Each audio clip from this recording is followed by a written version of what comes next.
राम राम राम राम राम राम राम ध्येयं सदा परिभवग्नमभीष्टदोहम् तीर्थास्पदं शिवविरिञ्चिनुतं शरण्यं भृत्यार्तिहं प्रणतपालभवाब्धिपोतं वन्दे महापुरुषते चरणारविन्दं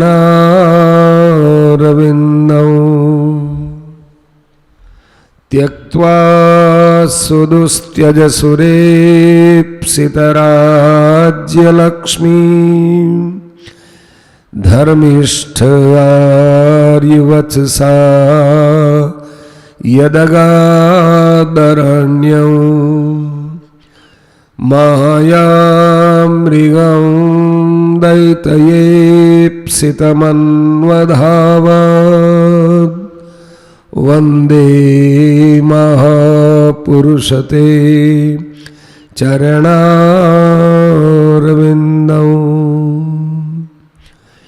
कृष्णाय वासुदेवाय देवकी नन्दनाय च नन्दगोपकुमाराय गोविन्दाय नमो नमः।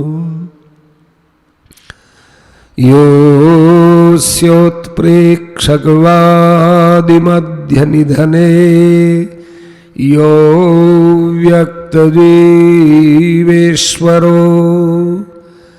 यः सृष्ट्वेदमनुप्रविश्य ऋषिणा चक्रे पुरशास्तिता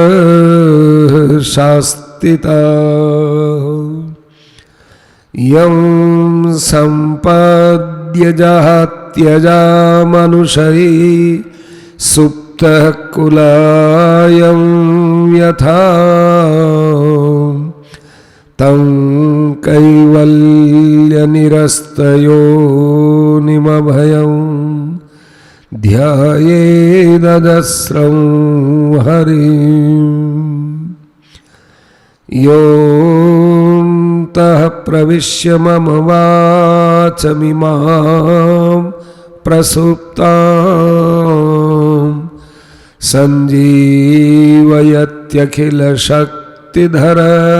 सञ्जीवयत्यखिलशक्तिधरस्वधाम्ना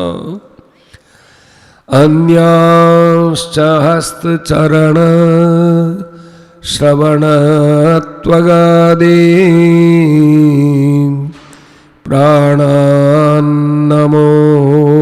भगवते पुरुषाय तुभ्यं यं प्रव्रजन्तमनुपेतमपेतकृत्यम् द्वैपायनो विरह कातराजुहाव पुत्रेति तन्मयतया तरवोऽभिनेदु स्तं सर्वभूतहृदयं मुनिमानतोऽस्मि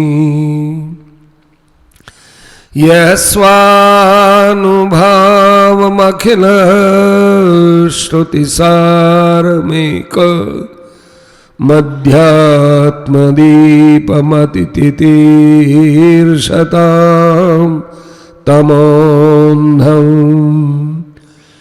संसारिणां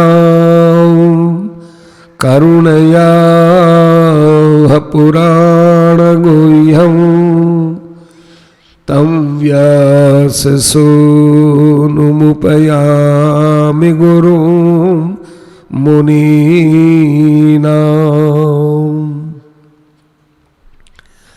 व्यासाय विष्णुरूपाय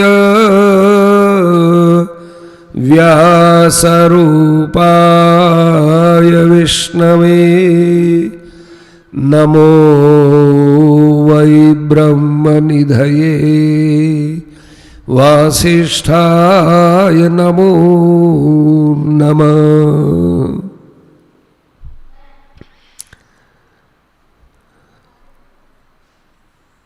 जय जय जय मलदास गुरु नमो नमो हरि राम। रामदास पद कंजरज दयाल बाल विसराम। राम राम राम।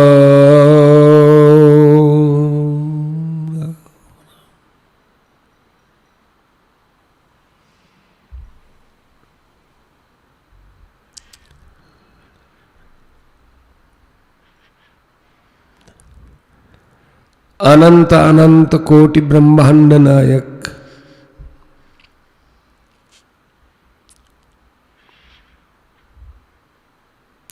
सगुण निर्गुण साकार निराकार सर्वाकार सर्वाकर सर्वांतर्यामी सर्वानुस्यूत सर्वव्यापक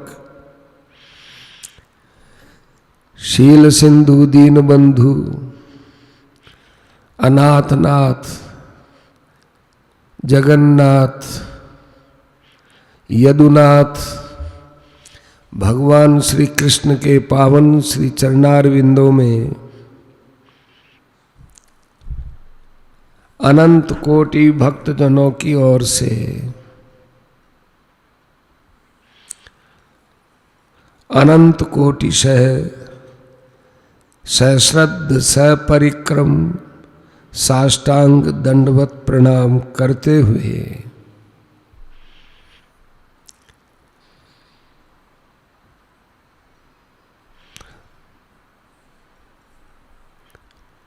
भगवान के वाङ्मय श्री विग्रह स्वरूप श्रीमद् भागवत महापुराण को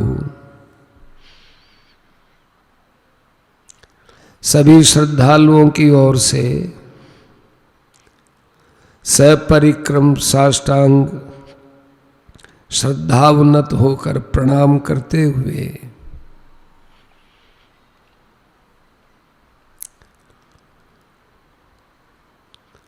भागवत रसविज्ञ भगवत प्रेमी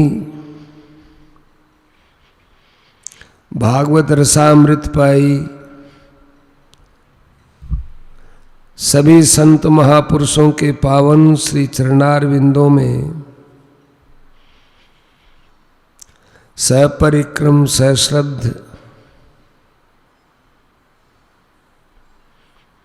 साष्टांग दंडवत प्रणाम करते हुए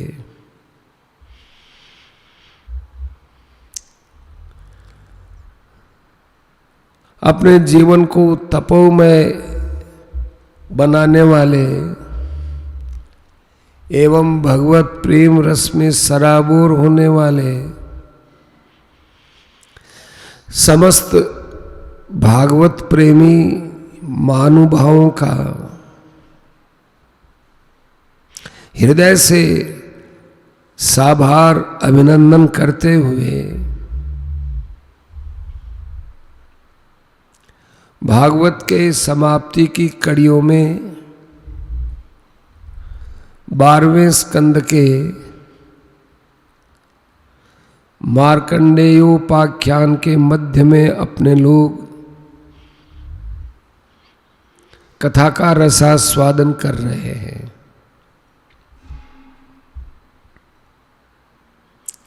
मार्कंडेय उपाख्यान एक बहुत विचित्र चीज है। ये आश्रय स्कंद है, तो ये तपस्या का मूल आश्रय क्या है? जैसे वेद, उपनिषद, पुराण ये सब भगवत स्वरूप श्री वेदव्यास जी महाराज के आश्रित हुए। संपूर्ण सृष्टि भगवद आश्रित है। संपूर्ण सृष्टि के अधिष्ठान भगवान है।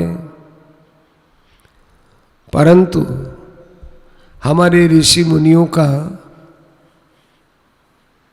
एक बड़ा ही अनुपम अन्वेषण रहा है कि सृष्टि में दो प्रकार की सृष्टियों को माना। एक शब्द की सृष्टि है जिसको नाद सृष्टि बोलते हैं, एक दूसरी ये भौतिक सृष्टि है। भौतिक सृष्टि देखने में आती है, परंतु भौतिक सृष्टि नष्ट हो जाती है। नाद सृष्टि देखने में नहीं आती, पर वो कायम रहती है।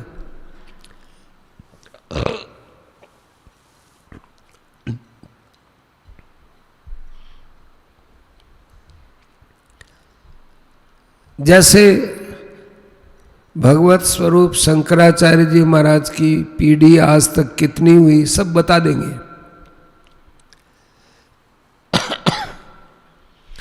भगवत स्वरूप रामानुजाचार्य जी महाराज की पीढ़ी कितनी हुई बता देंगे। लेकिन कोई भी परिवार अपनी मूल उत्पत्ति से लेकर अब तक पूरी पीढ़ियों का संकलन ही नहीं कर सकते कि कितने हमारे पूर्वज हो गए, नाम बताना तो दूर। क्योंकि भौतिक सृष्टि ठहरती नहीं है और शाब्दिक सृष्टि बराबर चल रही है। कब से वेद व्यास जी महाराज हुए, उनके 4 शिष्य हुए, चारों को एक एक वेद की परंपरा चलवाई। आज भी परंपरा सुरक्षित है। नाद सृष्टि का भौतिक सृष्टि से ज्यादा महत्व है। और दूसरे शब्दों में कहें तो भगवान के नाभि कमल से ब्रह्मा की उत्पत्ति हुई, तो ब्रह्मा जी से भगवान ने भौतिक सृष्टि बाद में बनाने के लिए कहा। पहले ब्रह्मा जी को भगवान ने नाद दिया, माने शब्द के द्वारा ब्रह्मा जी के अंदर ज्ञान दिया, चतुश्लोकी भागवत सुनाई। उस नाद सृष्टि के प्राबल्य से भगवत कृपा के द्वारा उन्होंने ये सृष्टि बनाई। इतना बड़ा महत्व है नाद सृष्टि का। हम भी कोई बात सुनते हैं तब उसको काम में लेते हैं। पहले सुनते हैं, समझते हैं, तब फिर उस बात को हम करते हैं। क्योंकि नाद के बिना भौतिक सृष्टि निष्क्रिय है। तो उस नादाधिष्ठान भगवान के विषय में ये 12वां स्कंद बहुत खुलासा करता है। और उस नाद सृष्टि के अंतर्गत ही ये 18 पुराण हुए।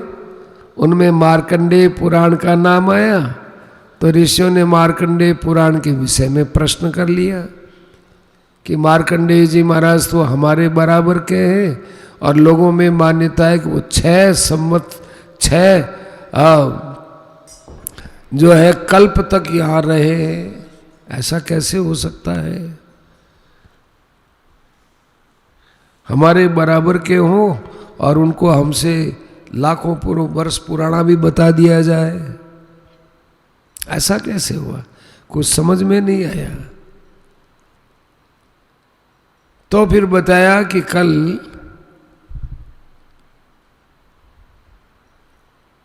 वे तपस्या कर रहे थे, इंद्र ने तपस्या में बाधा डाली। इंद्र के पास है क्या तपस्या बाधा डालने के लिए?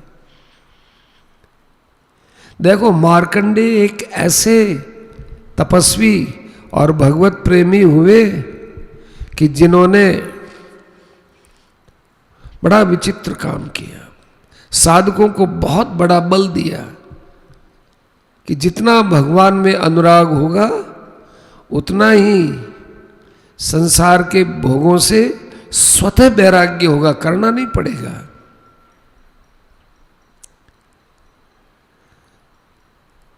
पहले वैराग्य हो फिर भगवत प्रेम हो, इसमें तो कठिनता आ सकती है, परंतु भगवत प्रेम बन हो जाएगा तो फिर राग उसमें रहेगा नहीं।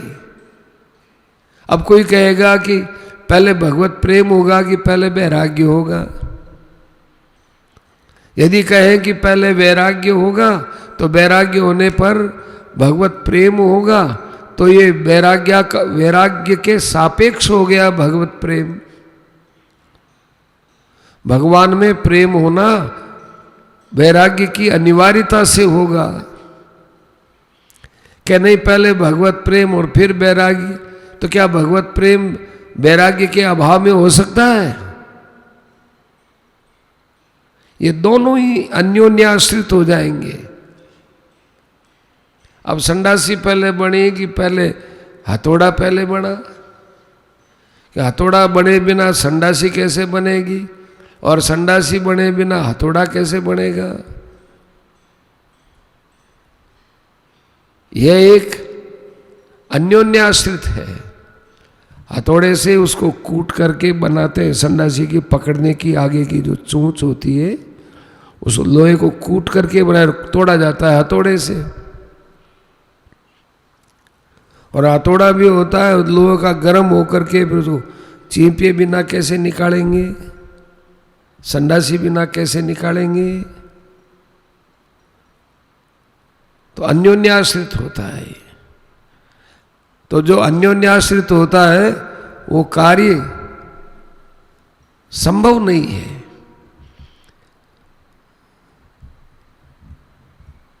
व्याकरण में कई जगह ये दोष आते हैं।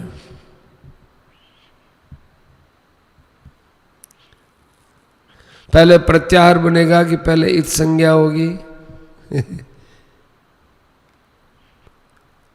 अब अच प्रत्याहार बनाना है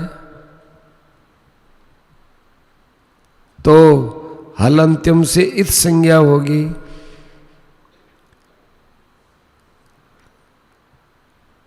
और प्रत्याहार करने वाला आदिर अंत्येन संहिता, ये प्रत्याहार संज्ञा करने वाला है। वो कहता अंतित सहित जो आदि वर्ण, माने एक दूसरे पर आश्रित रहते हैं। अस्तु तावत, तो वो फिर उसका कोई न कोई तोड़ निकाला जाता है। क्या कि हलंत्यम को 2 बार उसकी आवृत्ति की जाती है। हलिति सूत्रे अंत्यम इत स्यात्। अयुण रील ऋक एवं अयऊ छाय वर्ट लणियम गणनम झभय घटदस जब घटदस खप छट चटता कपय ससर और हल। अब हल इति अंत्यम इत संज्ञा स्यात्। हल में जो लय है उसकी इत संज्ञा होगी और तस्य लोपे से लोप हो जाएगा। अब इस इत संज्ञा के अध्यार से फिर जो है हल अंत्यम लग करके वो कहता है नहीं शब्द हल। आई उनका अणय रील रिक का के ऐ औच का चय कपय सर हल, हर जगह अंतिम इनकी इत संज्ञा होती है। अस्तु, तो भगवत प्रेम पहले होता है कि वैराग्य पहले होता है? अड़ियल लोग तो यहां भी अड़ा देंगे। वैराग्य हुए बिना संसार से राग छुटा ही नहीं, भगवान में कैसे हो जाएगा जी? और भगवान में राग हुए बिना पूर्ण वैराग्य नहीं हो सकता जी। इसका मतलब ये मार्ग तो असंभावित हो गया, अन्योन्याश्रित हो गया। वो नहीं है तो वो कहां से लाए? एक मेंढक को पकड़े दूसरा मेंढक भग जाए, दूसरे मेंढक को पकड़ दो पहले वाला भग जाए, अब क्या करें? तब कहा कि दोनों का साहचर्य होता है, वैराग्य और अनुराग, भगवद अनुराग और वैराग्य। और असल में क्या है कि भगवान के अनुराग में जहां कमी आती है वहीं राग होता है, वहीं राग होता है। वैराग्य में वो गोली नहीं लाए, गोली नहीं लाए। भगवान के अनुराग में जहां कमी होती है वो राग होता है। वो राग को ज्यों ज्यों हटाते जाए तो राग ही अनुराग, वैराग्य ही अनुराग में राग अनुराग में बदलता है, अनुराग में बदलता है तब वैराग्य की स्थिति में आकर के बदलता है।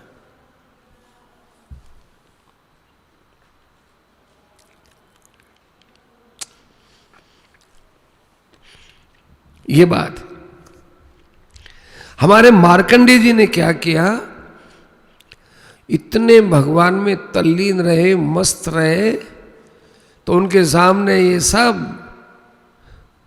उद्दीपन भाव आए। सब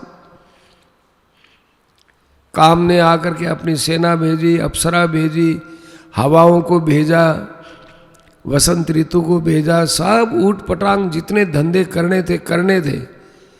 पर जिसके हृदय में एक भगवान बसते हैं, भगवान में अनुराग होता है, उसकी पहचान है कि दूसरे में अनुराग उसका खत्म हो जाता है। इसलिए कुछ नहीं हुआ।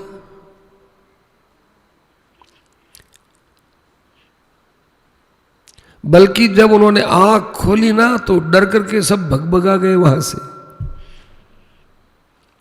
देखो काम को डर कब से लगने लगा,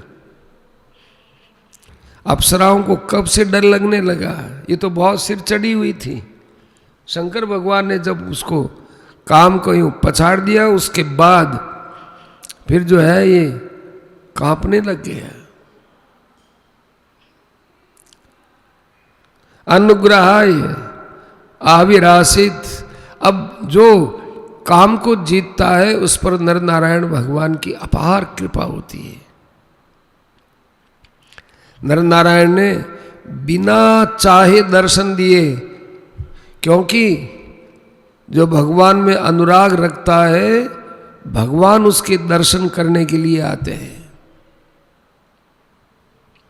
बेचारे सूरदास जी ने कभी नहीं कहा कि हे बाल मुकुंद तुम आओ, लेकिन वो अपने आप आकर सूरदास जी के पास छोटे से बालक बनकर के सुनते हैं उनके पद, मैया मोरी दाऊ बहुत खिजायो, और भगवान सुनते हैं यूं बैठ के।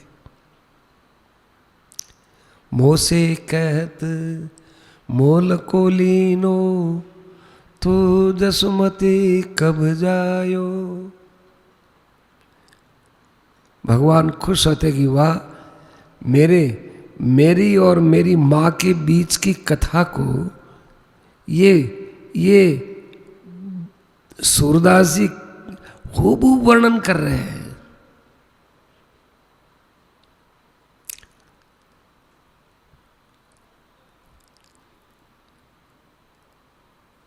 नंदई गोरे यशोदा गोरी तुम कत श्याम शरीर। देखो हमारी नंद जी गोरे हैं, यशोदा जी गोरी है, तू काला है ना इसलिए तू यहाँ पैदा नहीं हुआ है, तू मोल का लिया हुआ है उनका। ऐसे करके मैया मुझे दाऊ बहुत खिजाए हो, और लगता तो मुझे भी है कि मैं काला हूं, और मैया तू गोरी है और मैया बाबा भी गोरे हैं, तो मेरे काले शरीर को देख करके और वो मुझे खिजाते हैं।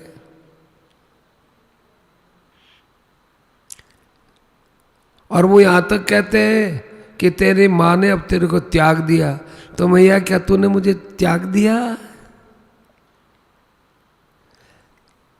माने ऐसे भाव में बोलते हैं वो, तो यशोदा जी उस समय भगवान को, नहीं बेटा मैं शरीर त्याग सकती हूँ, सब कुछ त्याग सकती हूँ, पर मेरा अमोल रत्न तू है, तुझे नहीं त्याग सकती बेटा, तुझे नहीं त्याग सकती।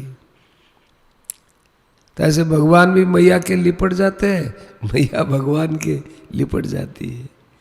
तो ये ऐसे पद सुनने के लिए भगवान आकर के चुपचाप बैठ जाते हैं नंद सूरदास जी के यहाँ। बस एक पद गया, दो पद गया, भगवान को तृप्ति नहीं हुई।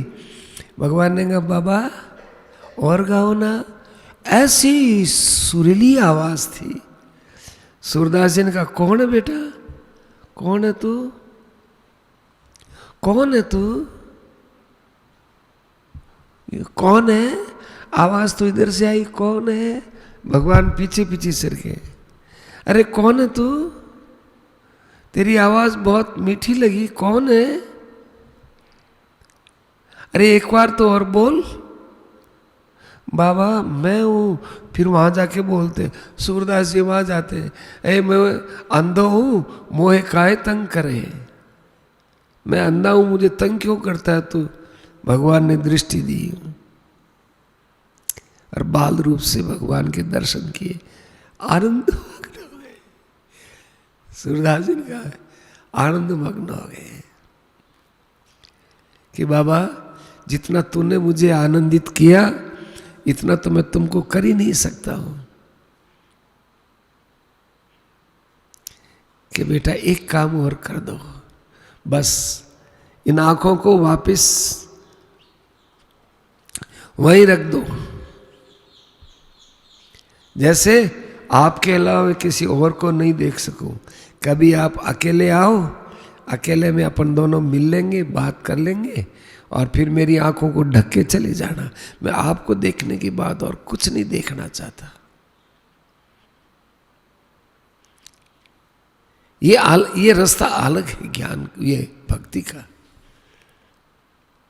नर नारायण ने दर्शन दिए, और नर नारायण, अच्छा वो बिना मांगे दर्शन दिए। वो ऐसे पुरुषों के पास भगवान आते हैं जो चाहते नहीं भगवान के दर्शन हो कि कुछ हो। कारण क्या था, उनके मन में अभिमान नहीं हुआ कि मैंने काम को जीत लिया, ऐसा अभिमान नहीं हुआ उनके, ऐसा अभिमान नहीं हुआ।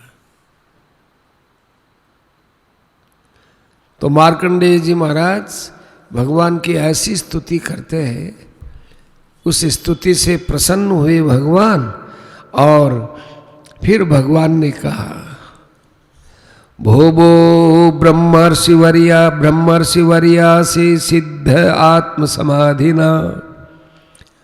अरे आप तो अपनी समाधि से पूर्ण सिद्ध हुए हो ब्रह्मर्षि वर्य। आपने अपनी तपस्या से, स्वाध्याय से, अपने संयम से मेरी अनपायनी भक्ति को प्राप्त कर लिया, कभी नष्ट न होने वाले प्रेम को प्राप्त कर लिया। दुनिया का सारा प्रेम समय आने पर नष्ट हो जाता है, परंतु भगवत प्रेम नष्ट नहीं होता। किसी का रुपयों में प्रेम हो तो कितना ही प्रेम क्यों न हो, रुपये छोड़ करके गहरी नींद लेना चाहता है। किसी का किसी व्यक्ति में प्रेम हो तो वह भी उसको छोड़ करके गहरी नींद में सोना चाहता है, भी सोएंगे। किसी भी अवस्था में, किसी भी पद में, कहीं पर भी उसको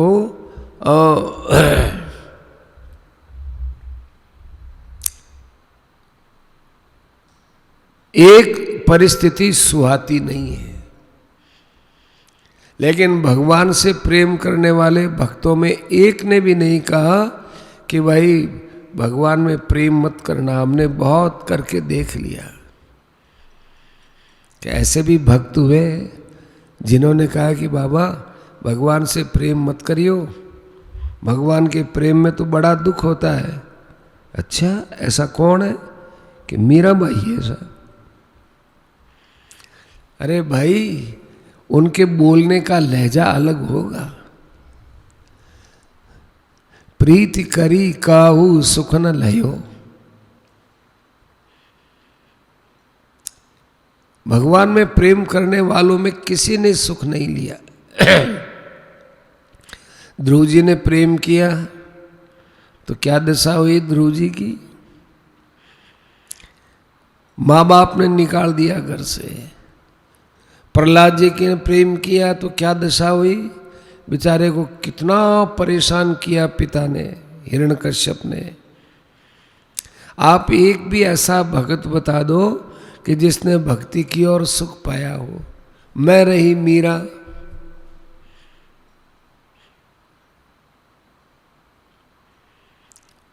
मैं मेड़ता में जन्म ली और परनाई चित्तौड़, लेकिन वहां मेरी क्या कदर की सासरे में, सासरे में मेरी क्या इज्जत की। ये भगवान के प्रेम करने वाले ये दशा। ये बेचारे साधु संत प्रेम करते, इनके रोटी पानी का ठिकाना ही नहीं रहता। कोई भोजन करा दे तो कर दे आगे, और चिंता इनको कुछ है नहीं। भोजन तो मिलता नहीं खाने को, चिंता ये करते नहीं, जाने किस मिट्टी के बने हुए रहते हैं ये। तो हे भगवान, तेरे से प्रेम किया तब ने दशा हुई।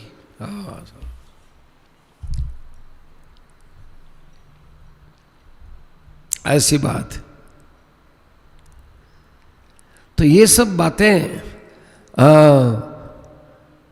कोई कहता है तो वो एक अत्यंत प्रेम में ही बोलते हैं।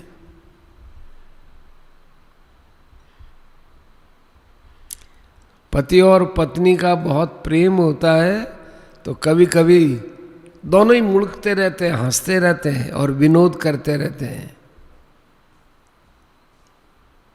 कि मैं थारे लारे यार काई सुखी हुई हो, काई सुखी हुई, काई मिलियो मन थारे लारे आने हो। तो वो पति बोलता है कि मैं थारे आगे यार काई पा लियो। पत्नी कहती है कि मैं आपके पीछे आई, मुझे क्या मिला? तो कहा कि तूने मुझे अपने आगे किया तो मेरे को क्या मिला? ऐसे आपस में उपालंब देते हैं, इससे प्रेम बढ़ता भी है। तो ये एक काकू ध्वनि है, बोलने का लहजा है, प्रेम का लहजा है, उसमें बात छोड़ो। बाकी प्रेम करने वालों ने कभी भी दुख नहीं उठाया। भगवान के प्रेम में कभी कमी नहीं आती। कोई ऐसा नहीं कहता कि पहले तो भगवान में बहुत प्रेम था और अब कम हो गया। साधक की ऐसी दशा होती, जब पूर्ण प्रेम नहीं होता है तब उसको कभी कभी ऐसा लगता है। क्यों? वो इसलिए लगता है कि साधक कहीं अभिमान न करने लग जाएगा, हो मैं तो भगवत प्रेमी हो गया।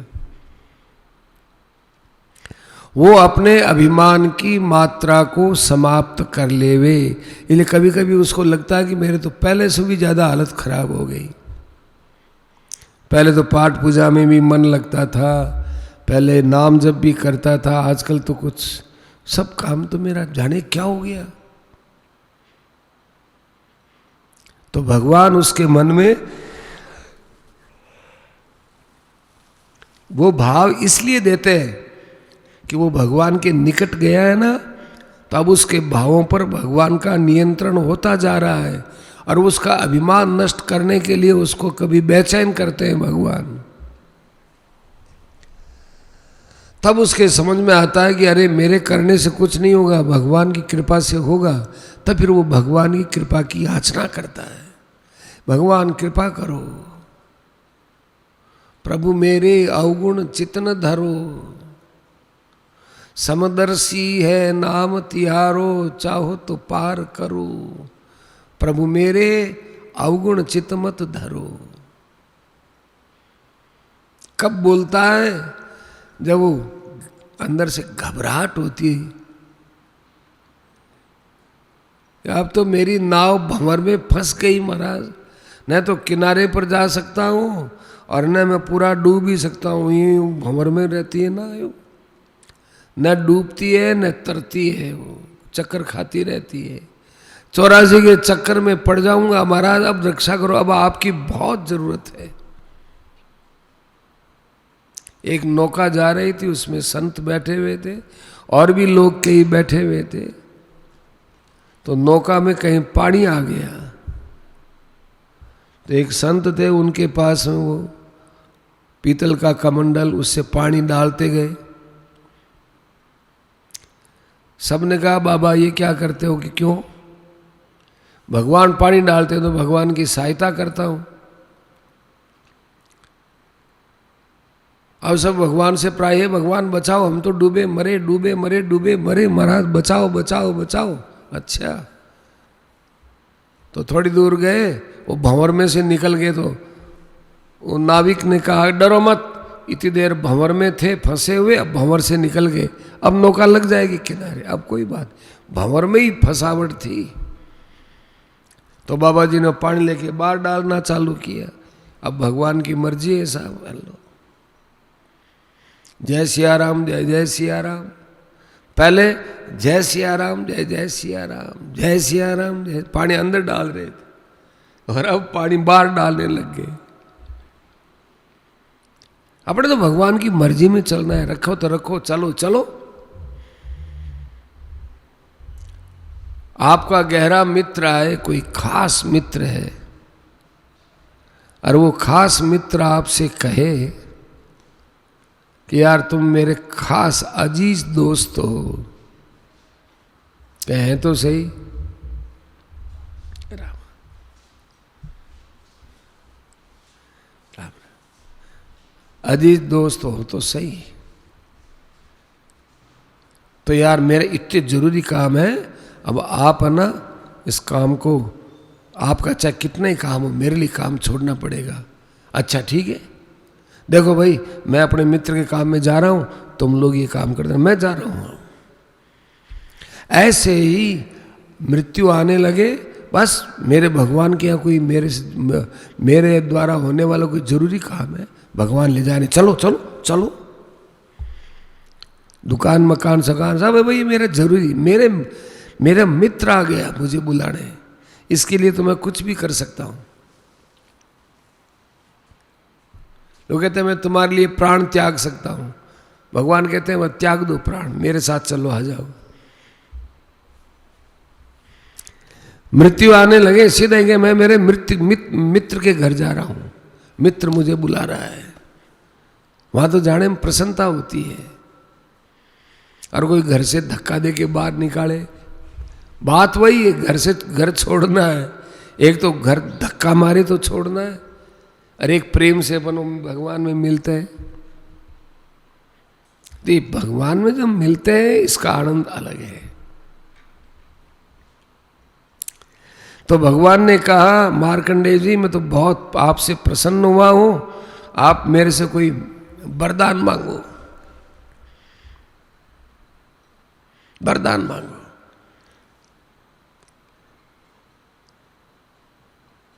भगवान ने क्यों कहा, जब उनको मालूम है कि निष्काम भक्ति करने वाले हैं, तो भगवान ने इसलिए कि ये कोई छोटी मोटी चीज नहीं मांगेगा, लौकिक चीज नहीं मांगेगा, ये बहुत बुद्धिमान है, जितेंद्रिय पुरुष है, इसलिए इंद्रिय गम्य कुछ भी वस्तु मांगने वाला नहीं है। ये कोई विलक्षण चीज मांगेगा, इसलिए भगवान ने कहा वरम प्रतीच भद्रंते, तेरा कल्याण होगा। तो कहा हे देवेश, हे शरणागत के सब दुखों को हरने वाले प्रभु, सबसे पहली बात तो आपने मुझे दर्शन दे दिया, ये कोई कम बात है क्या? आपके दर्शनों के लिए ब्रह्मा आदि सब तरसते रहते हैं, और बड़े परिपक्व योग से आपको चाहते हैं, पर फिर भी उनको दर्शन इतने सुलभ नहीं होते। आप तो बिना मांगे मेरे सामने खड़े हो गए महाराज, इससे ज्यादा और मैं क्या मांगू। फिर उन्होंने मन में सोचा कि आज भगवान कुछ और ही मूड में है, इसलिए भगवान की कोई विचित्र चीज अभी चाहे मैंने कोई ऐसी चीज मांग लेनी चाहिए ताकि आगे हमको कभी धोखा न खाना पड़े। तो कहा कि महाराज और तो मैं कुछ नहीं चाहता हूं, मैं आपकी माया को देखना चाहता हूं।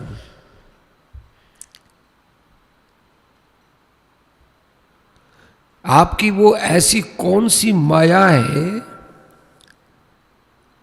जो इस संसार को बनाती है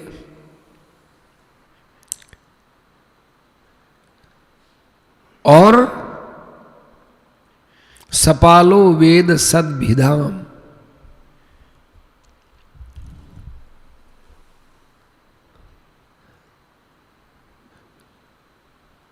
जिससे आप सबको पालते भी हैं। लोक और लोकपाल होते हैं, लोकपाल सब जगह फैली हुई जो आपकी माया है, उस माया का तत्व का दर्शन करना चाहता हूं। क्यों? भगवान तो क्यों नहीं पूछेंगे, अपने को सोचना चाहिए कि क्यों मांगा।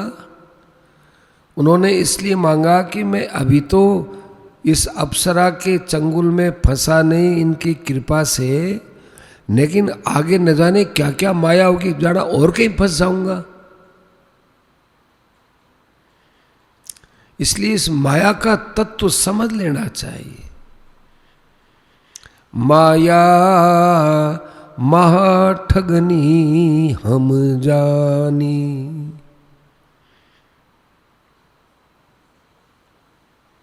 ये माया बहुत ठगनी है। और ऐसी देखो, एक तो होता है ठग, एक होता है चोर। चोर से तो आदमी सावधान हो सकता है, पर ठग से सावधान नहीं हो सकता। ठग क्यों? इसलिए कि वो ठग इतनी मीठी बातें करता है। ठग हमारे सामने अच्छाइयों को प्रदर्शित करता हुआ हमारे हृदय में बैठ जाता है और हम विश्वास करते हैं। माया महाठगनी हम जानी, केशव के घर कमला होए बैठी, केशव के घर में कमला आकर के बैठ गई। विष्णु के यहां कमला और भव के भवानी, शंकर के यहां भवानी बैठ करके बैठ गई। पंडा के घर मूर्ति बैठी, तीर्थ में भई पानी। ऐसे माया महाठगनी हम जानी। तो माया बताओ महाराज, बड़े बड़े सत्पुरुषों के मन में भी इस माया को लेकर के अनेक प्रकार के भेदभाव संदेह पैदा हो जाते हैं कभी कभी। वो माया बताओ। भगवान मुस्कुराए, मुस्कुराते हुए वहां से चले गए और वो अपने बद्री का आश्रम में बैठे रहे। बद्री आश्रम में नारायण भगवान, आज भी वहां बद्री नारायण भगवान है। वो बद्री का आश्रम में, तो वहां रहते हैं।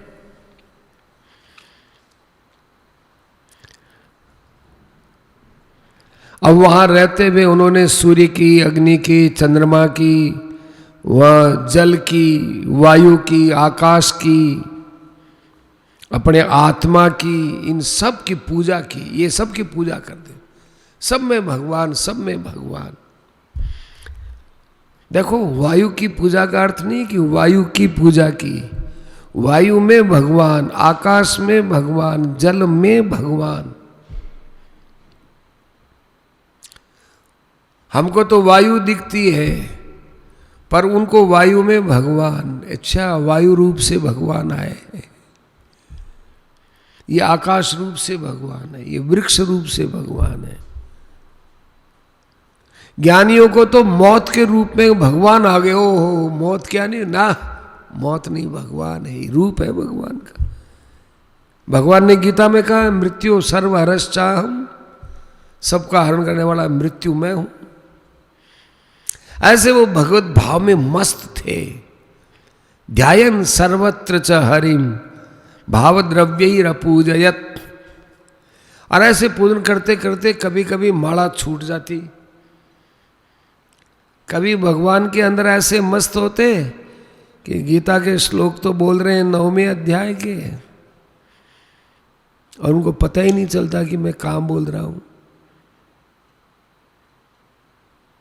जैसे हमको संसार का चिंतन करते करते, हाँ, पाठ पूजा तो कर लेते हैं, पर पता ही नहीं चलता कि आज काय का पाठ किया। आज रामायण थी साहब, मास पारायण किया आपने, क्या किया? तो कौन सा पाठ था?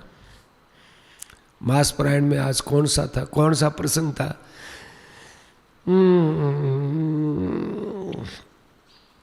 वो तो वहाँ चिन्ह किया हुआ है रामायण में, डोरा लगाया हुआ है। अरे डोरा तो लगाया हुआ है, आपने भी तो अपना दिमाग लगाया होगा। ये बता देंगे कि मैंने अमुक आदमी को इतना रुपया दिया था और उससे इतना रुपया आ गया। ये बात तो याद रह जाएगी कि मैंने कल उसको इतना रुपया दिया था और परसों उसका इतना रुपया मैं मांगता था, उसमें से इतना आ गया।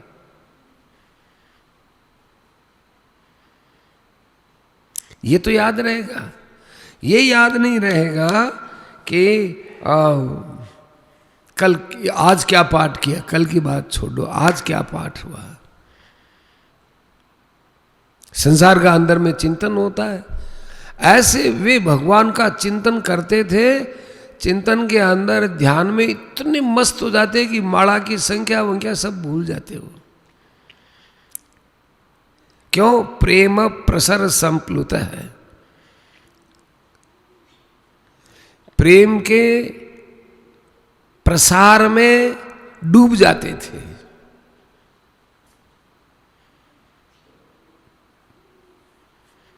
देखो, यहां हमारे व्याकरण ले आए। हमारे व्याकरण में ह्रस्व, दीर्घ और प्लुत 3 होते हैं। प्लुत का होता तो खूब मात्रा होती। उच्च उच्च उच्च माने 1 मात्रा में ह्रस्व, 2 मात्रा में दीर्घ, और प्लुत के तो लंबी बोलो, कुकड़ू कुकू।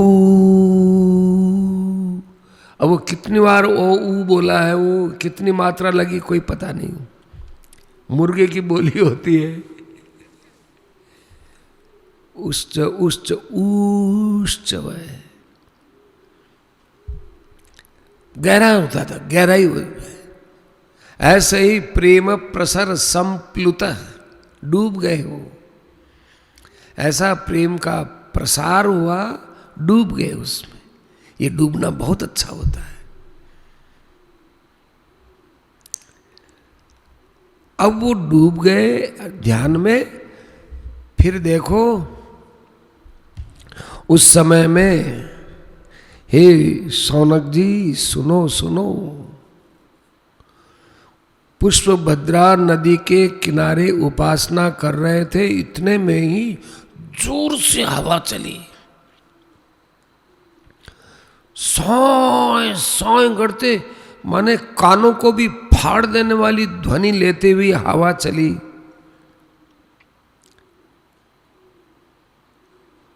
बद्दल इधर से उधर, उधर से गौड़ जो है गड़गड़ाते हुए वो इधर उधर बिखरने लगे।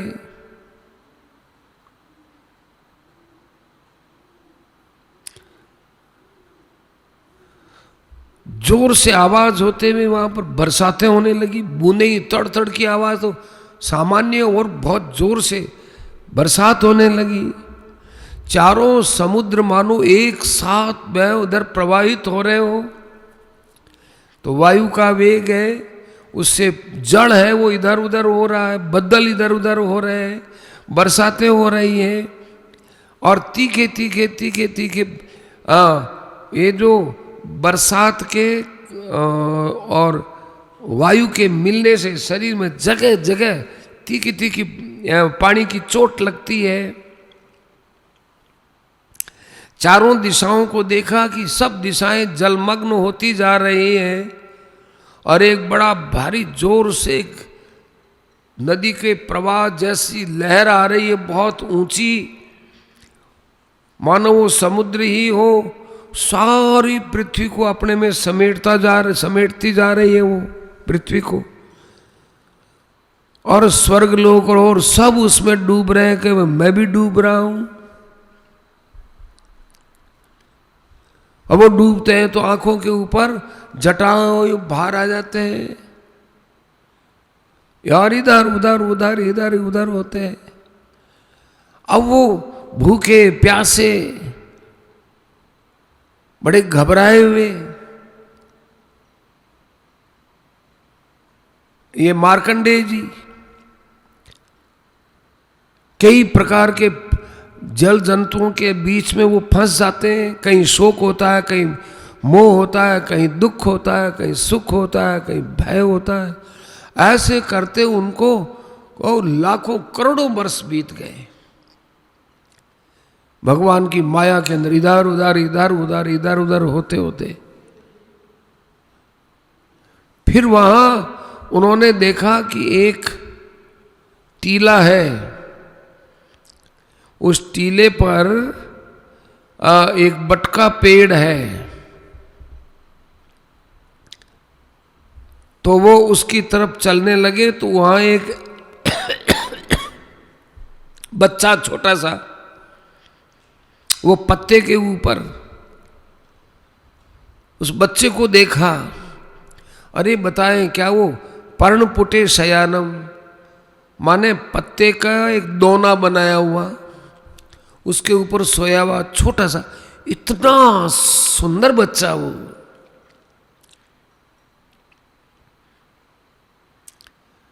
सुंदर बच्चे आजकल कंप्यूटरों से दिखाते हैं, वो उनसे तो लाख गुना सुंदर। मानो उसको प्रकृति ने बनाया ही नहीं, अप्राकृत बालक। क्या तो उसकी छोटी छोटी आंखें, क्या उसके छोटे छोटे हाथ पैर, मुस्कुराता हुआ उसका मुख, और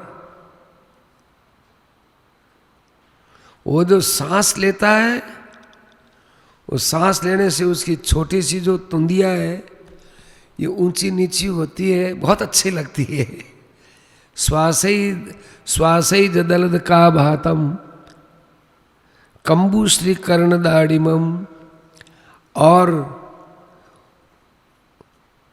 उनका कान, उनकी ग्रीवा ये दाड़म के समान एकदम लाल लाल लाल लाल है।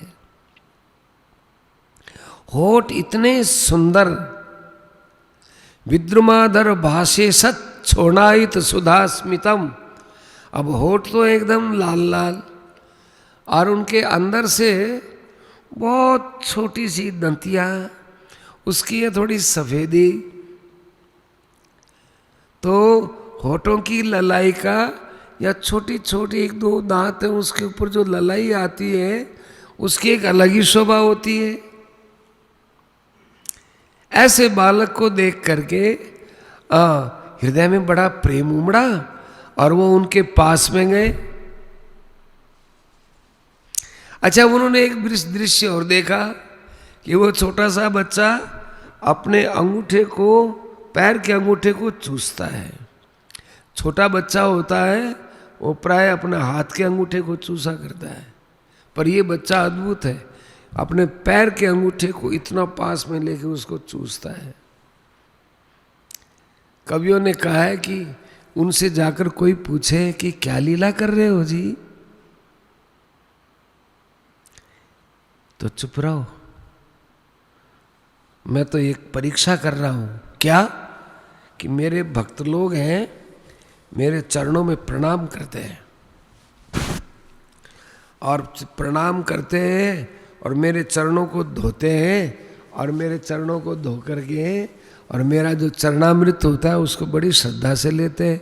अब मैं देखता हूँ कि आखिर मेरे चरणों में ऐसा क्या मिठास है जी कि इसको धोते हैं और लोग लेते हैं, इसका मिठास का ऐसा मिठास क्या है? अब सब लोगों के सामने चखूं तो अच्छा नहीं लगता। और मैं कभी अकेला हुआ नहीं, आज ही तो अकेला हुआ हूं, और इस अकेलेपन में आज ही आप आकर पूछने लग गए। चलो खैर, आप तो हमारे हो, हम आपके हैं, आपसे तो हम क्या छिपाए, हम इसको चूस चूस के इसमें कितना मिठास है देखना चाहते हैं। तो जो ही आप ये लेते हैं और एक बार छोड़ते हैं और फिर अपना अंगूठे को लेते हैं, फिर इसी को आप चूसते हैं। अब हमें मालूम है आप हमको ये बताना चाहते हो कि जो मिठास मेरे चरणों के अंदर है वो मिठास अलग ही है, विलक्षण है, ऐसा मिठास और कहीं नहीं मिलता। अरे भगवान भी अपने चरणों का मिठास लेते हैं, फिर हम भगवान के चरणों का क्यों नहीं ले भाई? अपने चरणों पर तो भगवान मुग्ध हो गए, फिर हमारे मुग्ध हो जाने में तो आश्चर्य क्या है?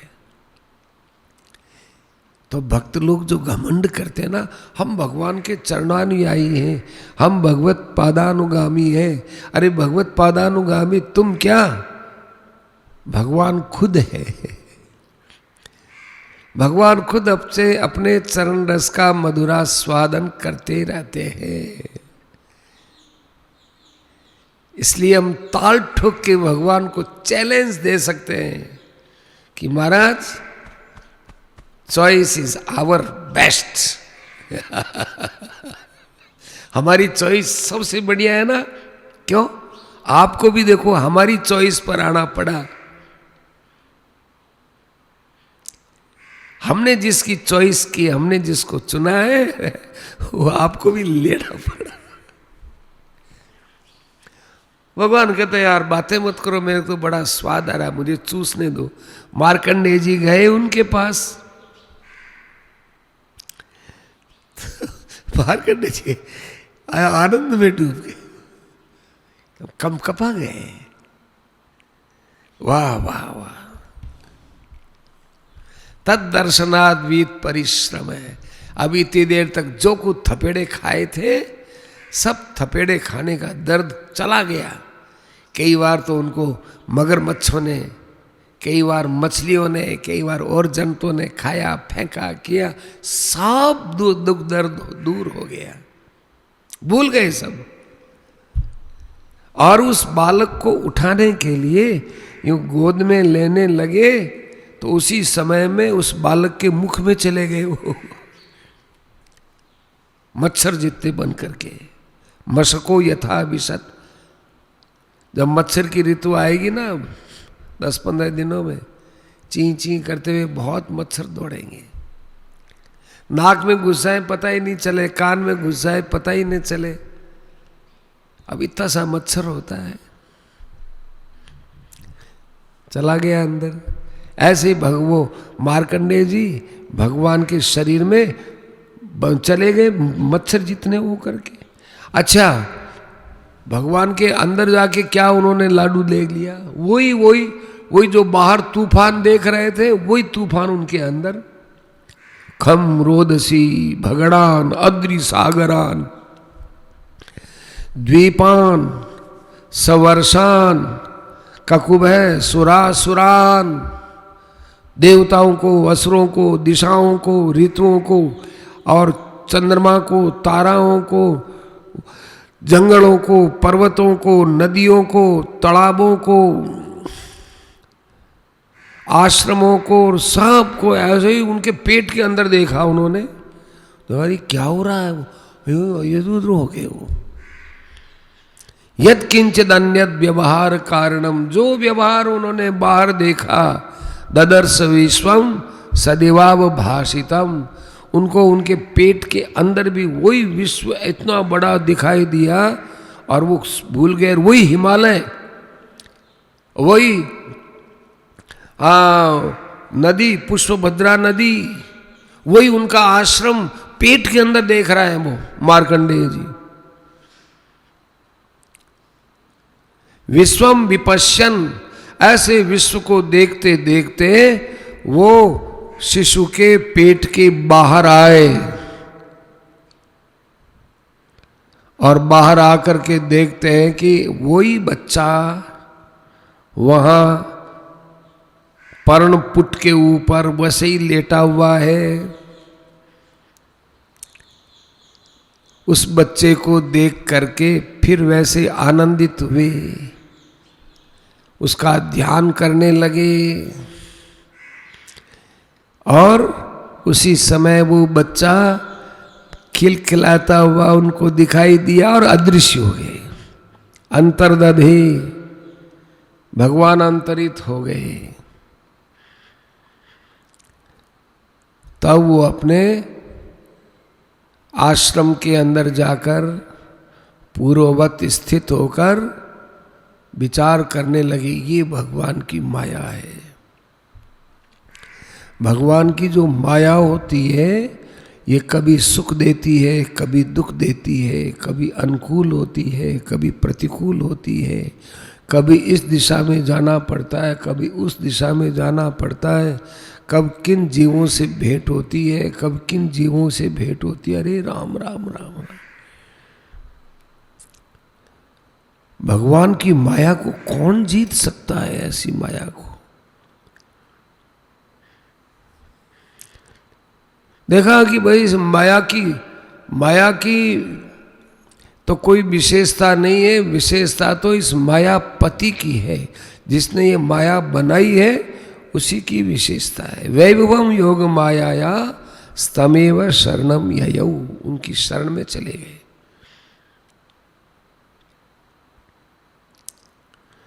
मार्कंडेय भगवान से कहने लगे, हे भगवान, आपके चरण कमल होते हैं, इनकी शरण लेने से ही मनुष्य अभय हो सकता है, और मनुष्य कभी अभय नहीं हो सकता है। ये तो माया महाराज देवताओं को मोहित कर दे। दिखती तो सत्य की तरह है, पर वास्तव में सत्यता है ही नहीं माया में। दिखती तो है कि है, पर है नहीं है। ज्ञान काशया माया विबुधा मुह्यंती। ज्ञान काशया माने ज्ञान की तरह प्रतीयमान होने वाली माया, सत्य की तरह प्रतीत होने वाली माया। सत्य की तरह प्रतीत अर्थात सत्य नहीं है, दिखती है। पानी में जैसे सूर्य दिखता है, पर दिखता नहीं, प्रतीत होता है। सूर्य तो आकाश में, पानी में कहाँ से आएगा? पानी में प्रतीत होता है, पानी की चमक होती है, इस कारण। वहां से कोई चिल्का करे तो आंख के अंदर प्रतीत होता है।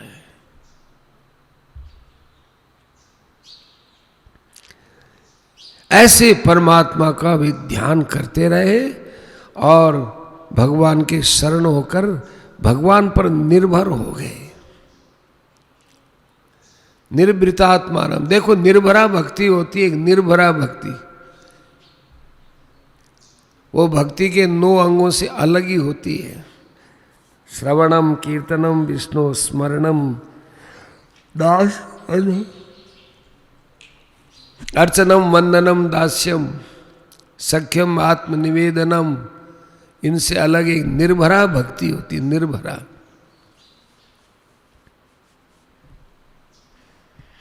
पूर्ण रूप से भगवान पर निर्भर हो जाए। एक भक्त थे ऐसे ही, वो अपने मन में कोई भी बात आती भगवान से कहते हैं। एक बार उनको प्यास लगी तो जहां वो ठहरे हुए थे वहां के स्वामी ने कहा, महाराज जल पिए, जल पिएंगे? तो उन्होंने कहा नहीं, उनको तो मना कर दिया। और भगवान से उन्होंने कहा जैसे बच्चा करता है वैसे। माँ कहती है बेटा दूध पिएगा? छोटा सा मुंह गोल मटोल करके और बेटा कुछ को ऐसे उन्होंने मन ही मन में मैं तो ऊख चूसूंगा। भगवान से कहा यूं, मैं तो ऊख चूसूंगा, गन्ना चूसूंगा मैं तो। बोल दिया बस इतना। तब जिसके वहां वो ठहरे हुए थे उनका कि महाराज आज मौसम बहुत अच्छा है, चलो आपको घुमा लाते हैं। कि घुमा लाओ। बाबा जी रवाना हो गए। उन दिनों में लोगों के टोप पहनने की एक अच्छी परंपरा थी वो, ताकि हिंदुस्तानी लोगों को देख करके वो समझते थे कि हिंदुस्तान के लोग साफा पहनते हैं, अपने सिर के ऊपर वस्त्र रखते हैं, बात क्या है ये। तो अपने लोग तो क्या है, हर चीज को धर्म से जोड़ते हैं ना, इसलिए हम तो धर्म समझते हैं कि नहीं, हमारी शिखा है, हमारा सिर है, इसको ढके रहना चाहिए, धर्म है हमारा।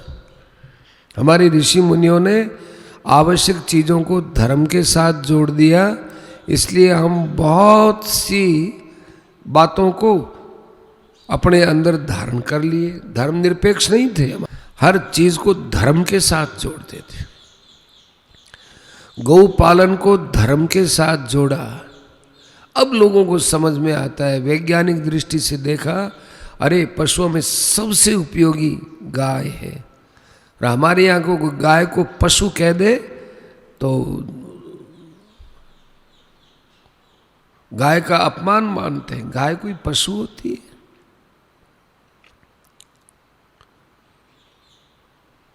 ऐसी गंगा को कोई नदी कह दे। तुलसीदास जी महाराज ने लिखा है, हम क्या करें।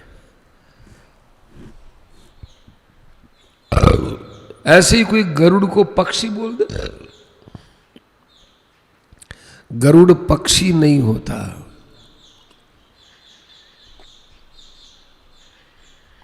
इत्यादि।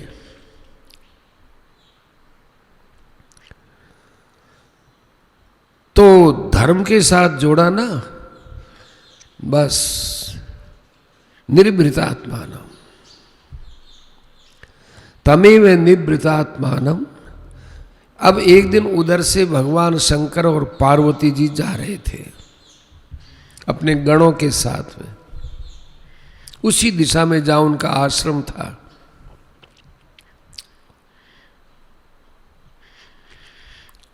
पार्वती जी ने भगवान शंकर से कहा,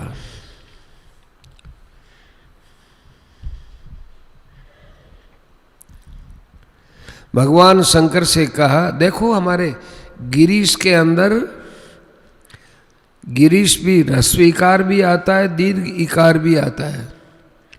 गिरीश और गिरीश तो लोग समझ लेते हैं कि भाई ह्रस्व इकार सही है कि दीर्घ इकार सही है, कि दोनों ही बात का। और देखो आपको आश्चर्य होगा, यहाँ इस अध्याय में दोनों ही आए, गिरीश भी आया है, गिरीश भी आया है। र के अंदर जो इकार है वो ह्रस्व भी है और दीर्घ भी है।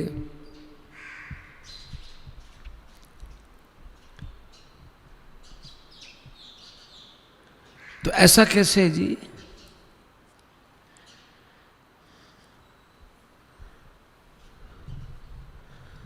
तो कहा जहां दीर्घ इकार होता है ना, ओ गिराम ईश है, गिरीश है। गी माने वाणी, वाणी का जो अधिपति वो गिरीश, और गिरीश माने गिरीशु शेतेति गिरीश है, या गिरियाम शेतेति गिरीश है। भगवान शंकर प्राय करके पर्वतों में रहते हैं। नहीं, पर्वतों में जो शिरोमणि पर्वत है गिरीशु ईश है, या गिराम ईश है, या गिरियाम शेते, तो वहां सप्तमी का लुक नहीं हुआ। गिरियाम, गिरी शब्द से सप्तमी के एक वचन में, गिरीशु शेते बहुवचन में, गिरीशु शेते इति गिरीश है, अलुक समास है। और इधर गिराम ईश है। तो भगवान शंकर का वाचक दोनों ही सही है, दोनों ही।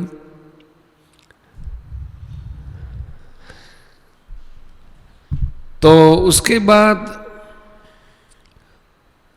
गिरीश से कहा उमा ने, पार्वती जी ने, कि देखो महाराज कैसे शांत इंद्रियां शरीर वाले, अंतःकरण वाले ये महापुरुष यहाँ विराजमान है, कैसी शांति मिलती है। इनको देखने से हमारे मन में शांति मिलती है, तो ये कितने शांत हो सकते हैं। हमारे मकान में छोटा सा मीटर होता है, ये कनेक्शन लेकर के वो घर में बिजली का कनेक्शन लगाए रखते हैं, लेकिन बिजली घर में देखो तो कितना वो बिजली के फ्यूज वगैरह कितना वहाँ ये मशीनें लगी रहती हैं। ट्रांसमीटर्स, हमारे यहाँ तो छोटे छोटे मीटर्स, वहाँ ट्रांसमीटर्स बड़े बड़े। ऐसे ही जो शांति कितनी होगी इनमें, उसमें कितनी बिजली है, ऐसे इनमें कितनी शांति है। देखो,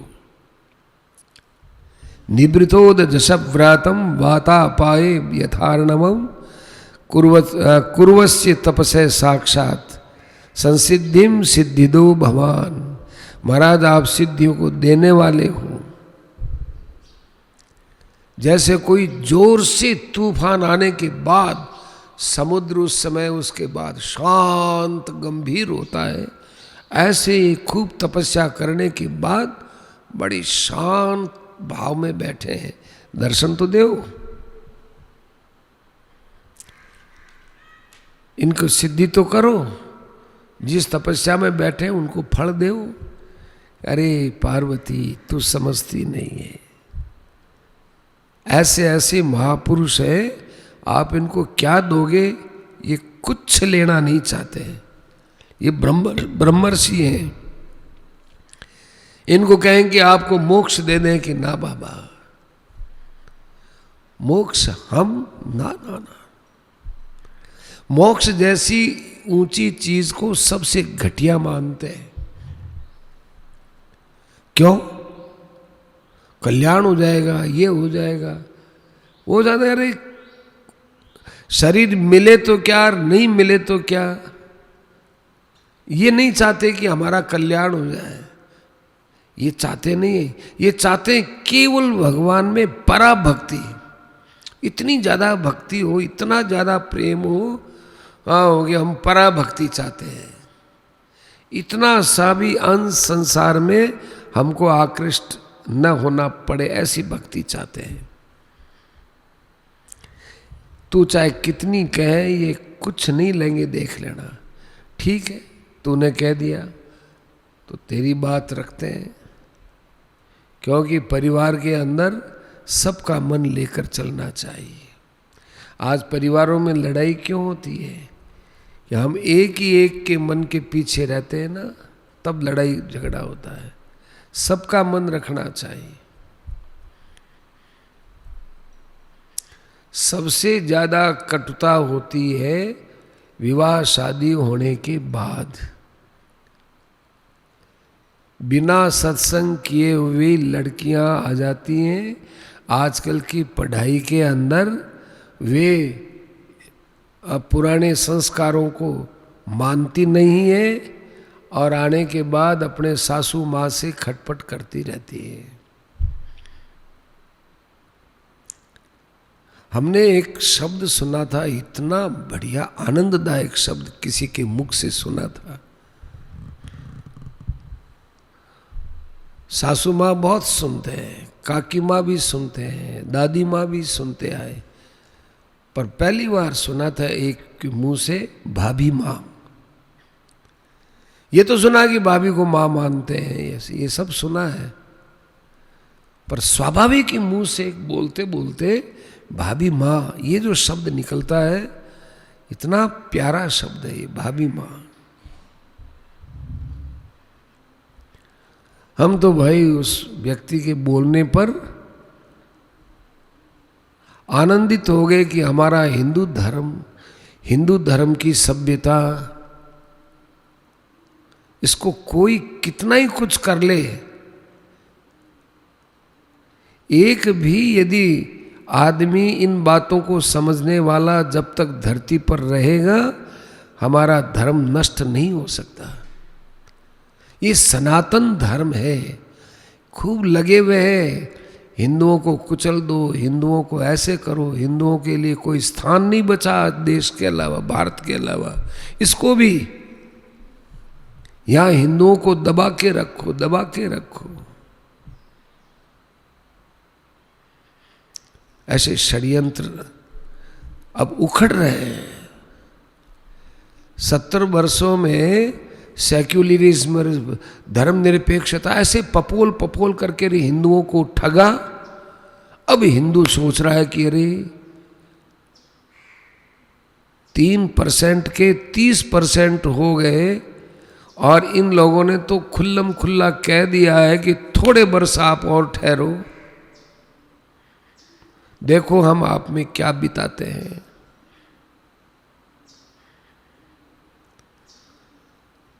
इतने पर भी यदि सोए रह गए तो फिर सोए ही रहोगे।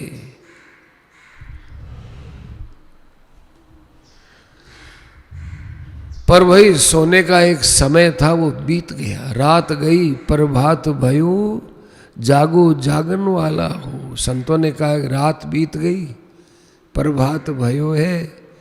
बैठ जा बोले, कुर्सी पर बैठ जा। रात गई प्रभात भयो है, जागो जागण वाला हो।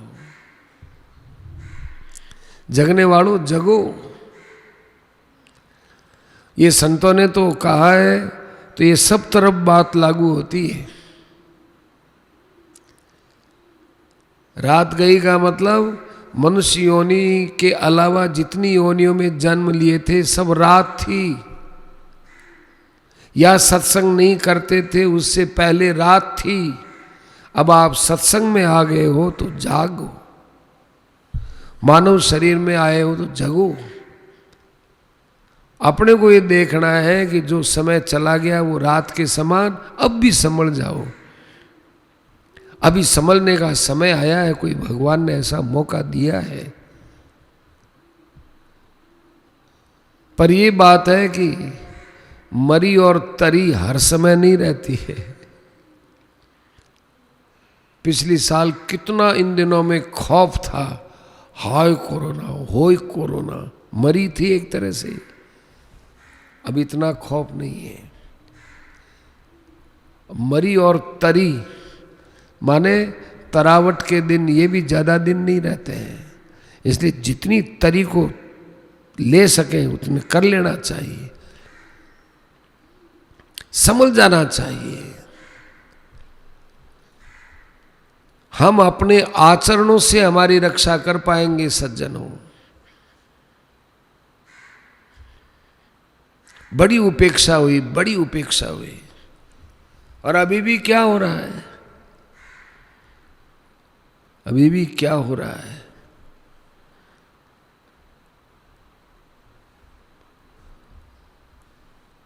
हिंदू हित की बात करेंगे तो सीधा कहेंगे कि आप लोगों को बरगलाते हो, आप तो फासिस्टवादी हो, आप तो ऐसे हो, आप तो वैसे हो। माना उनको हर प्रकार से दबाना।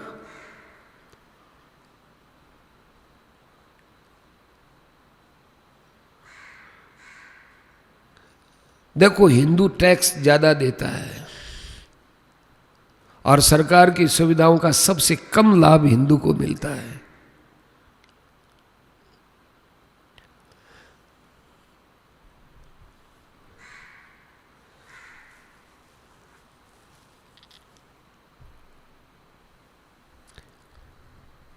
कांग्रेस का जब शासन था ये 14 से पहले केंद्र में, तो वहाँ कहा कि हिंदुस्तान में सुविधाओं के लाभ पर पहला हक मुसलमानों का होगा। और फिर कहते हैं कि तुम आपस में भाईचारा रखो, प्रेम रखो। ये कभी ढंग है प्रेमचारा रहने के? आप एक को नंगा करोगे, एक को कपड़े पहनाओगे, फिर कहेंगे तुम दोनों भाई भाई प्रेम से रहो। ये कोई प्रेम कराने का ढंग है आपका? जलील करते हो आप हिंदुओं को।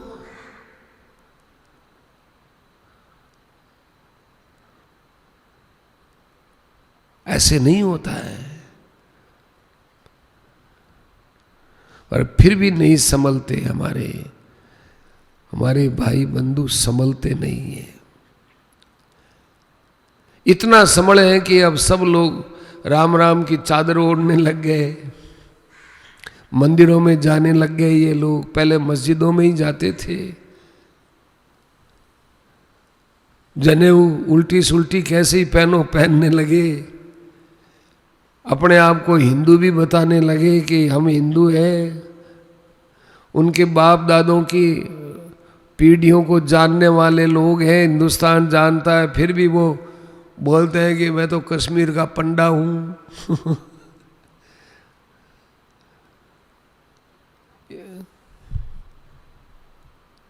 थोड़ी सी हिंदुओं ने अभी जगह नहीं है।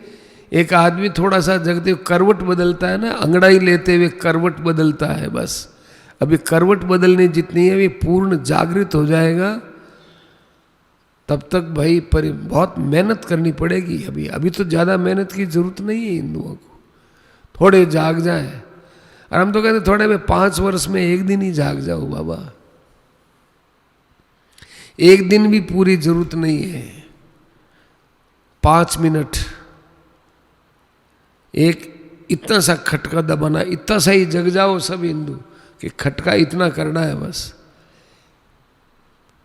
सही जगह पर सही खटका दबाना बस।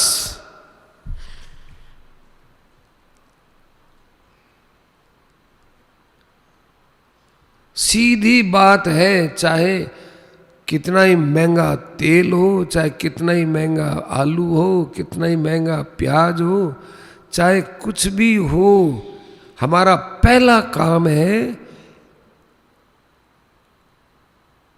राष्ट्र को समुन्नत करने वाला कौन है।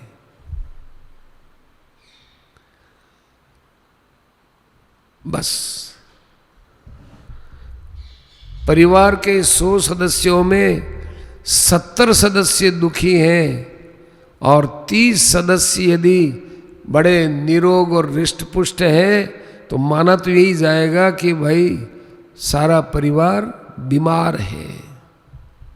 ऐसे ही 70% यदि यहाँ दबा हुआ महसूस करता है तो इसका मतलब है कि हमारा राष्ट्र सुखी नहीं है।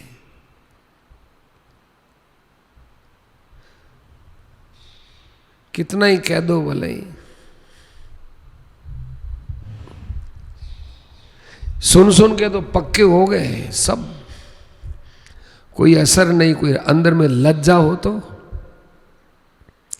अस्तु तावत अयम ही परमो लाभ है।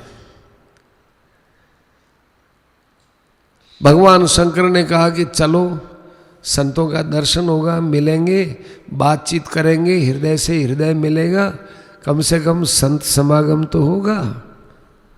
तो आए वे और संपूर्ण विद्याओं के प्रवर्तक ईशान सर्व विद्यानाम और ईश्वर सर्वदेहिनाम, संपूर्ण प्राणियों के स्वामी भगवान शंकर वहां आए। अब वो तो बैठे हुए थे ध्यान में अपने, आंख तो बंद हो और मन की आंख से भगवान के स्वरूप में यदि मग्न हो, कान भी वहाँ भगवान की वाणी को सुनने में लगे हुए हो, तो बाहर कोई भी हलचल होती है क्या, ना तो कोई शब्द सुन सकता है, न कोई किसी को आता जाता देख सकता है, न कोई मन से वो कोई चिंतन कर सकता है। उसका चिंतन तो भगवान में लगा हुआ है। ऐसे वो ध्यान में मग्न थे मार्कंडेय जी। भगवान शंकर वहाँ पर विचार करने लगे, क्या करें, खड़े ही खड़े रहेंगे क्या। तो वो योग माया से उसके अंदर गए, हृदयाकाश में वायु के द्वारा उसके छिद्रों से वायु के साथ अंदर गए।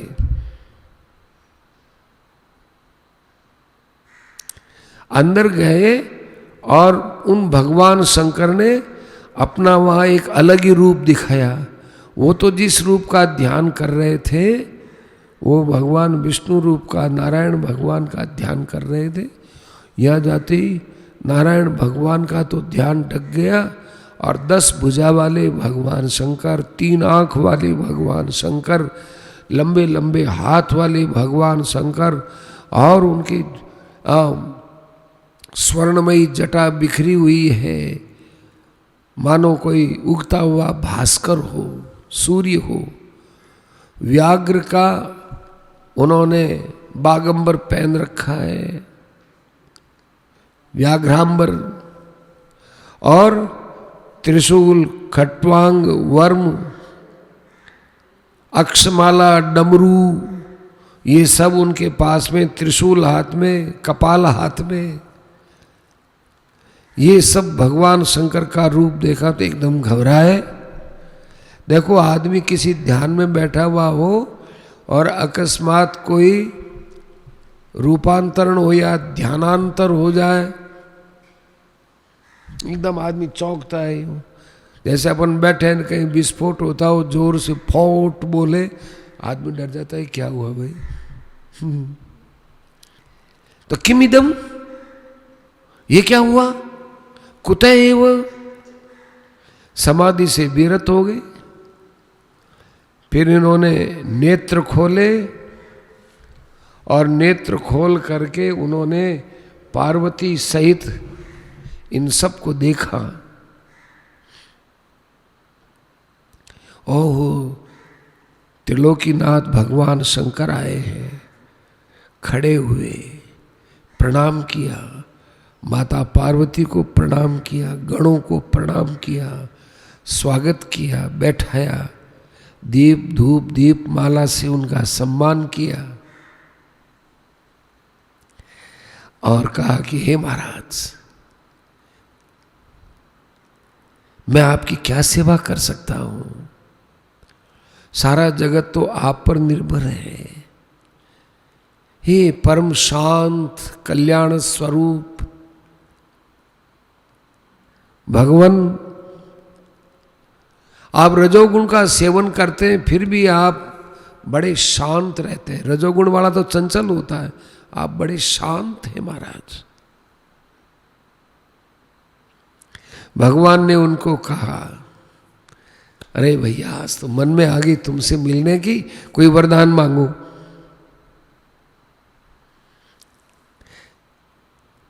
वरदान देने की अब 3 में सामर्थ्य है, ब्रह्मा विष्णु और महेश, हम 3 में सामर्थ्य है।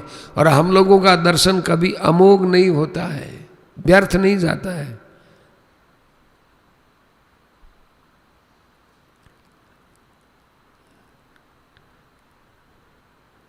ब्राह्मण हो, साधु हो, संत, निस्संग, भुक्त वत्सल और एकांत भक्त होते हैं, और वे हम लोगों के अंदर बड़ा प्रेम रखने वाले, श्रद्धा रखने वाले होते हैं, इसलिए हम उनका सदा ध्यान रखते रहते हैं।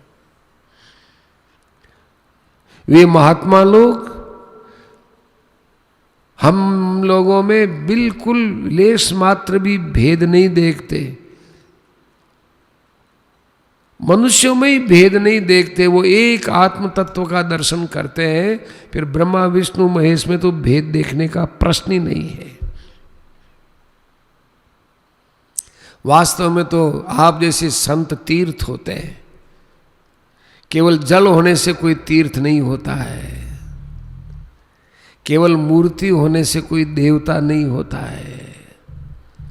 उनके अंदर लंबे समय तक श्रद्धा की जाती है, तब वो देवता लोग लाभ देते हैं। लेकिन संत महात्मा तो मिलते ही लाभ देने वाले होते हैं। निमिष दंड भरी एक ही बारह, थोड़े से देर यदि निमिष, एक निमिष यदि सत्संग कर ले तो उसका तो उद्धार हो जाए। वाल्मीकि जी को कहा कि आप राम बोलोगे, राम तो मैं नहीं बोल सकता, तो राम का उल्टा ही बोल दो, मरा, तो बस बोलते रहो, मरा मरा मरा मरा मरा मरा बोलते रहो, ठीक।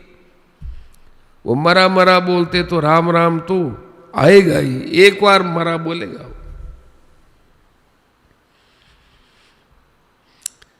एक बार ही मरा बोलेगा। एक बार किसी सत्संग में एक संतों ने कहा कि भैया हमको ज़्यादा तो कुछ आता नहीं है, हम एक कीर्तन कराते हैं, आप लोग वो कीर्तन करो, हम ज़्यादा नहीं जानते, एक कीर्तन बताते हैं। तो वहाँ पर एक मजीरा था, ये क्या है, ये तो मजीरा है, तो अपने तो मजीरा ही बोलो, मजीरा मजीरा मजीरा मजीरा मजीरा मजीरा मजीरा मजीरा, हम मजीरा मजीरा बोलते, राम जी आता है ना। अब मजीरा तो बोलने में लोग उत्साह दिखाएंगे, राम जी बोलेंगे तो नींद आने लग जाएगी। मजीरा मजीरा मजीरा मजीरा मजीरा मजीरा मजीरा मजी, तो एक सेकंड के अंदर, एक सेकंड में भी कम समय लगे, इतने समय भगवान का नाम मिल गया। वो तो ये साधु संतों की विशेषता है, न जाने कैसी कैसी भी जुक्तियां निकालते हैं, श्रवणाद, दर्शनाद। देखो सत्संग में अच्छे महापुरुषों की दृष्टि पड़ती है ना, यूं हमारे भौतिक कलेवर पर भी उसका भी एक असर होता है, और उनके निश्चल एक्शंस होते हैं, संतों के, महापुरुषों के निश्चल एक्शंस, माने स्वाभाविक ही उनके द्वारा होने वाले शारीरिक एक्शन होते हैं, कभी यूं कभी यूं कभी यूं, वो भी इतने आकर्षक होते हैं कि दिल में बैठ जाते हैं।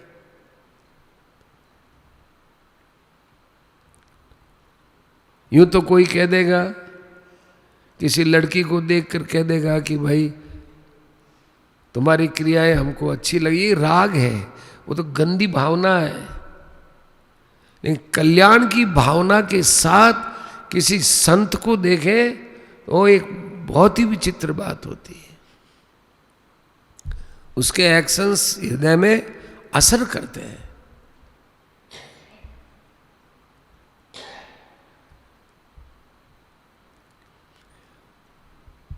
बंबई में एक बच्चू भाई थे, अब नहीं रहे, शरीर शांत हो गया, वर्ष हो गए उनको, उस समय बड़े बूढ़े थे। तो वहाँ प्रेमपुरी आश्रम है, सत्संग होते रहते थे, उनके वो अच्छे ट्रस्टी थे, और जहाँ तक होता स्वामी जी महाराज को वो बुलाते थे।